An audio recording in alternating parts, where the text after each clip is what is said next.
BPF Hagrama মহিলাৰীৰ নেতৃত্বাধীন BPF আৰু সেই BPFৰ হাগ্ৰামা মহিলাৰীৰ ডাঙৰীয়াৰ নেতৃত্বত BPFে কেনেদৰে BTCত এতিয়ালৈকে কিমান দূৰ আগুৱাই নিছে সেয়া এই পাঁচখন জিলাৰ ৰাইজে ভালদৰে জানে আৰু এইবাৰ BTC নিৰ্বাচনত কেনেকুৱা ফলাফল হ'ব প্ৰাৰ্থীসকলৰ মনৰ অনুভৱ কেনেকুৱা আমাৰ সৈতে উপস্থিত আছে এই মুহূৰ্তত শ্ৰীৰামপুৰ সমষ্টিৰ ৩ নম্বৰ শ্ৰীৰামপুৰ সমষ্টিৰ প্ৰাৰ্থী মোখলিছুৰ ৰহমান ডাঙৰীয়া আমি আপোনাক আদৰণি জনাইছোঁ অনুষ্ঠানলৈ আৰু আটাইতকৈ গুৰুত্বপূৰ্ণ বিষয় এইটোৱেই যে BPFৰ পৰা আপুনি প্ৰতিদ্বন্দ্বিতা কৰিছে আটাইতকৈ ডাঙৰ কথা হৈছে যে আপুনি প্ৰতিদ্বন্দ্বিতা কৰিছে BPFৰ পৰা আপোনাৰ পিছফালে যিখন মঞ্চ আছে আপোনাৰ সন্মুখত যিখন মঞ্চ আছে আপোনাক প্ৰতিনিধিত্ব কৰোৱাৰ যিখন মঞ্চ আছে সেই মঞ্চখন BTC ৰাইজৰ মুখে মুখে আৰু BTCৰ ৰাইজে কেনেদৰে সেই BPFক আদৰি লয় সেয়া মই ক'ব নালাগে আপোনাৰ মনৰ অনুভৱ কেনেকুৱা হয় মই প্ৰথমতে DB নিউজ প্লাছৰ সমূহ দৰ্শক তথা ষ্টাফক মোৰ ফালৰ পৰা আন্তৰিক শুভেচ্ছা জ্ঞাপন কৰিছোঁ ধন্যবাদ জ্ঞাপন কৰিছোঁ আজি মোৰ দুই এষাৰ কথা কোৱাৰ সুযোগ দিয়াৰ কাৰণে আজি আমি শ্ৰীৰামপুৰ সমষ্টিৰ BPF দলৰ প্ৰাৰ্থী হিচাপে মনোনয়ন পত্ৰ দাখিল কৰিলোঁ আৰু আজিৰ সময়ত ৰাইজৰ যি শিলদল ভাঙি অহা সমৰ্থন আৰু বিভিন্ন জাতি ধৰ্মৰ মানুহৰ যি আকুণ্ঠ ভালপোৱা আৰু মৰম স্নেহ আমি দেখা পাই আছোঁ এই গোটেইখিনি চাই আজি BPFৰ নিচিনা এটা বিভিন্ন জাতি ধৰ্ম বৰ্ণ ভাষা নিৰ্বিশেষে মানুহৰ এটা কমন প্লেটফৰ্মৰ পৰা নিজকে আজি প্ৰাৰ্থিত্ব হিচাপে পাই নিজে বহুত সুখী আৰু আগন্তুক দিনত BTCৰ যি অপ্ৰতিদ্বন্দ্বী পলিটিকেল পাৰ্টি হিচাপে BPFৰ যি অৱস্থান আজি তাৰে এজন প্ৰাৰ্থী হিচাপে মই নিজেও গৌৰৱান্বিত আৰু আগন্তুক নিৰ্বাচনতো জয়ী হোৱাত আত্মবিশ্বাস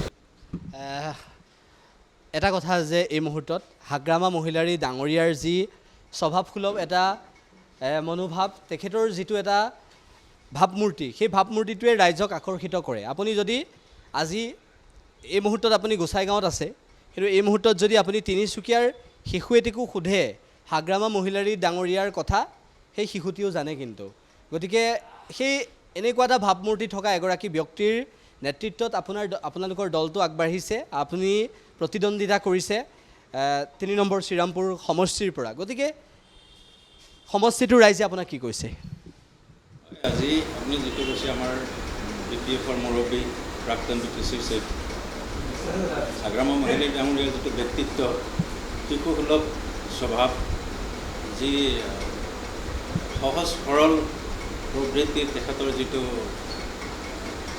মানসিকতা তাক লৈ BTCবাসীয়ে বহুত আকুণ্ঠ ভালপোৱা তেখেতৰ প্ৰতি সদায় ৰাখি আহিছে তেখেতৰ যি ব্যক্তিত্বই আজি সৰু বাচ্চাৰ পৰা আৰম্ভ কৰি BTCৰ সকলো জাতি ধৰ্মৰ মানুহৰ এটা আকৰ্ষণৰ বিন্দু হিচাপেও আমাৰ হাগ্ৰামা মহিলাৰী ডাঙৰীয়া চিহ্নিত হৈ আহিছে গতিকে তেনেকুৱা এজন ব্যক্তিত্বৰ দলৰ নিজকে এটা প্ৰাৰ্থী হিচাপে আজি মই প্ৰতিদ্বন্দ্বিতা কৰিব পাৰিছোঁ নিজে বহুত সুখী আৰু তেখেতৰ প্ৰতি থকা যি মানুহৰ যিটো ভালপোৱা এই ভালপোৱাই আমাকো অনুপ্ৰাণিত কৰে আৰু ৰাইজকো আমাৰ প্ৰতি আকৰ্ষিত কৰাত সহায় কৰে ৰহমান ডাঙৰীয়া আৰু এটা বিষয় যে বৰ্তমান সময়ত এইকেইটা দিনত আপোনালোক খুব কেনেদৰে ঘূৰিছে আমি দেখিছোঁ মনোনয়ন দাখিল কৰিলে ৰাইজৰ অভূতপূৰ্ব সমাগম দেখিবলৈ পোৱা গ'ল ৰাইজৰ অকুণ্ঠ সঁহাৰি দেখিবলৈ পোৱা গ'ল সেই মৰমখিনি আপুনি এগৰাকী অধিবক্তা হিচাপে নিজৰ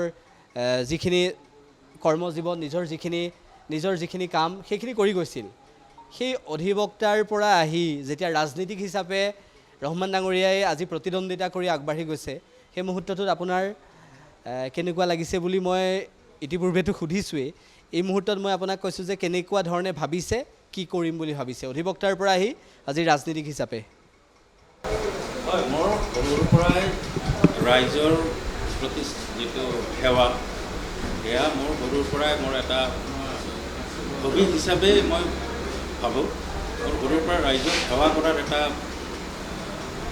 তাৰমানে নিচা মোৰ আগৰ পৰাই আছে আৰু মই অধিবক্তা হিচাপেও মই সদায় ৰাইজক সেৱা কৰিয়ে বেছি ভাল পাইছিলোঁ ভাল পাওঁ, আজিৰ দিনতো মই ভাল পাওঁ। মোৰ প্ৰফেশ্যনেল যিখিনি আছে তাৰ ঊৰ্ধত গৈ মই নিজৰ প্ৰফেশ্যনতো বহুত ত্যাগ স্বীকাৰ কৰি ৰাইজক সেৱা কৰাৰ যি প্ৰবৃত্তি সেইটো মোৰ মাজত সদায় মই ৰাখি যাওঁ। আৰু আজি নিজৰ প্ৰফেশ্যনৰ পৰা ওলাই আহি যদি ৰাজনীতিৰ পথাৰত আজি ভৰি দিব ওলাইছোঁ, এইটো ক্ষেত্ৰতো মোৰ বিশেষ একো চেঞ্জ নাই বুলি মই ভাবোঁ। যিহেতু মোৰ মেইন হবিয়ে হ'ল ৰাইজক সেৱা কৰা। তেতিয়া আছিলে লিগেল ফিল্ডত, এতিয়া লিগেল ফিল্ড এক্সপাৰ্টিজ হিচাপে লৈ ৰাজনীতিৰ পথাৰতো মই ৰাইজক সেৱা কৰাৰ কাৰণে ওলাই আহিছোঁ। গতিকে এই সমাজ সেৱাৰ প্ৰতি যিটো আপোনাৰ মনোভাৱ, আজি BPFৰ জৰিয়তে আৰু এখন মঞ্চ পাইছে। এইবাৰ BPFে কিমানখন আসন পাব? যোৱাবাৰ যিটো ফলাফল আছিল সেই ফলাফলৰ পৰা আপুনি, মই বা BTCৰ ৰাইজে বা অসমবাসীয়ে এটা কথা স্পষ্ট, ৰাজনৈতিক পথাৰত থকাসকল স্পষ্ট যে সংখ্যাগৰিষ্ঠ দল কোনটো আছিল সেয়া আমি সকলোৱে জানো, কোনে আসন বেছি পাইছিল। এইবাৰ আপোনালোকে নিৰংকুশ সংখ্যাগৰিষ্ঠ হিচাপে BTCত আকৌ এবাৰ চৰকাৰ গঠন কৰিবলৈ আগবাঢ়িব নিশ্চিতভাৱে, নহয় জানো? হয়, যোৱা বছৰত যোৱাকালি যিটো নিৰ্বাচন অনুষ্ঠিত হৈছিলে সেইটো সময়ত এটা লেভেললৈকে আমাৰ এণ্টি ইনকামবেঞ্চি থকাৰ পিছতো আমি লাৰ্জেষ্ট পলিটিকেল পাৰ্টি হিচাপে 17টা আসন BPF দলে দখল কৰিব পাৰিছিলে। আৰু আজিৰ দিনত BPFৰ প্ৰতি যিটো ৰাইজৰ আস্থা 3 গুণ বৃদ্ধি হোৱা ৰাইজে উপলব্ধি কৰিব পাৰিছে। আমি নিজেও চাই আছোঁ যে BPFৰ প্ৰতি যিটো আগত যিটো ভালপোৱা আছিলে তাতকৈ 3 গুণ ভালপোৱা আজি আমি ৰাইজৰ পৰা পাই আছোঁ। গতিকে এইটো ইলেকশ্যনত আমাৰ একক সংখ্যাগৰিষ্ঠতা পোৱা BPFৰ কাৰণে বিশেষ কোনো অসুবিধা নহ'ব, নিশ্চয় নহ'ব। এইটো ৰাইজেও আজি অনুভৱ কৰিব পাৰিছে। গতিকে BPF নেক্সট ইলেকশ্যনত একক সংখ্যাগৰিষ্ঠতাৰে সৈতে এটা চৰকাৰ বনোৱাৰ কাৰণে এটা সুস্থ চৰকাৰ এটা বনাই আমাৰ BTC অঞ্চলবাসী ৰাইজৰ আশা আকাংক্ষা প্ৰতিফলিত কৰাৰ কাৰণে বিশেষভাৱে সফল হ'ব বুলি মই ভাবোঁ। মই এতিয়া গোসাইগাঁৱত আছোঁ। গতিকে গোসাইগাঁৱৰ BPFৰ কাৰ্যালয়ৰ পৰা আমি আপোনালোকক এটা কথা এই মুহূৰ্তত ক'ব বিচাৰোঁ যে মখলিছুৰ ৰহমান ডাঙৰীয়াই যিখিনি বক্তব্য ৰাখিছে, তেখেত ৰাইজৰ কাষলৈ গৈ তেখেতসকলে যেনেধৰণৰ সঁহাৰি লাভ কৰিবলৈ সক্ষম হৈছে, সেই সঁহাৰিৰ পাছত এখন যুঁজ হ'ব আৰু এই যুঁজখন এইবাৰ কেনেকুৱা হ'ব সেয়া ৰাইজেই ক'ব। গতিকে এই যুঁজখন আপোনালোকে চাওক। গতিকে এই যুঁজখনত BPFে কেনেকুৱা ধৰণেৰে শক্তি প্ৰদৰ্শন কৰিব সেয়া আপোনালোকেও গম পাব। আৰু মখলিছুৰ ৰহমান ডাঙৰীয়াৰ সৈতে আমি আকৌ কথা পাতিম। আমি পৰৱৰ্তী সময়তো এইকেইটা দিনত আমি যিহেতু গোসাইগাঁও, কোকৰাঝাৰকে আদি কৰি তামোলপুৰকে আদি কৰি প্ৰতিটো প্ৰান্ততে থাকিম। এইকেইটা দিনত আপোনাৰ সৈতে আৰু কথা পাতিবলৈ চেষ্টা কৰিম। আপোনাৰ নিৰ্বাচনী বতাহটো কেনেদৰে আপোনাৰ সমষ্টিত শ্ৰীৰামপুৰত বলিছে সেয়াও আমি জানিবলৈ চেষ্টা কৰিম। গতিকে প্ৰতিটো মুহূৰ্তৰ খবৰ আমি লৈ যাম, প্ৰতিটো মুহূৰ্তৰ খবৰ আমি দা নিউজ প্লাছৰ দৰ্শকক দি যাম। আৰু মখলিছুৰ ৰহমান ডাঙৰীয়াৰ দৰে ব্যক্তি যেতিয়া ওলাই আহে তেতিয়া এটা কথা স্পষ্ট যে সমাজখনত এগৰাকী অধিবক্তাই যেতিয়া ৰাজনীতিৰ পথাৰত আহি সেই ৰাজনৈতিক পথাৰত এটা সমষ্টিৰ দায়িত্ব লৈ BTCৰ দৰে অঞ্চলত আগবঢ়াবলৈ চেষ্টা কৰে, তেতিয়া সমষ্টিটোৰ উন্নয়ন হ'বনে নহয় সেয়া সকলোৱে ইতিমধ্যে উপলব্ধি কৰিব পাৰিছে। গতিকে এই উপলব্ধি কৰাৰ মাজতে মই ৰহমান ডাঙৰীয়াক পুনৰবাৰ অভিনন্দন আৰু ধন্যবাদ জ্ঞাপন কৰিছোঁ আপুনি BPFৰ পৰা প্ৰতিদ্বন্দ্বিতা কৰাৰ বাবে আৰু আপোনাৰ ৰাজনৈতিক জীৱন আৰু অধিক ভাল হওক, আমি সেইটোৱে বিচাৰিছোঁ। আপুনি কি ক'ব? ধন্যবাদ। নিউজ প্লাছৰ বিশেষভাৱে মোৰ আন্তৰিক ধন্যবাদ জ্ঞাপন কৰিছোঁ। আপোনাক মই বিশেষভাৱে ধন্যবাদ জ্ঞাপন কৰিছোঁ। ইমান দূৰৰ পৰা আহি আজি আমাৰ গোসাইগাঁও পিছত আহি আমাৰ মনৰ কথাখিনি কোৱাৰ লগে লগে আমাৰ BPFৰ আমাৰ বৰ্তমান স্থিতি সম্পৰ্কে আজি আভাস পোৱাৰ কাৰণে চেষ্টা কৰিছোঁ। আপোনালোক সকলোকে ধন্যবাদ জ্ঞাপন কৰিছোঁ।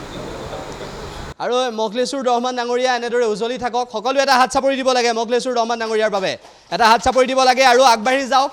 আমি এইটোৱে বিচাৰিছোঁ যে BPFৰ জৰিয়তে মখলিছুৰ ৰহমান ডাঙৰীয়াই সমাজৰ বাবে কিবা এটা কৰিব বিচাৰিছে আৰু সেইখিনি হৈ উঠক। আমি আকৌ লগ পাম, চাই থাকিব দা নিউজ প্লাছ।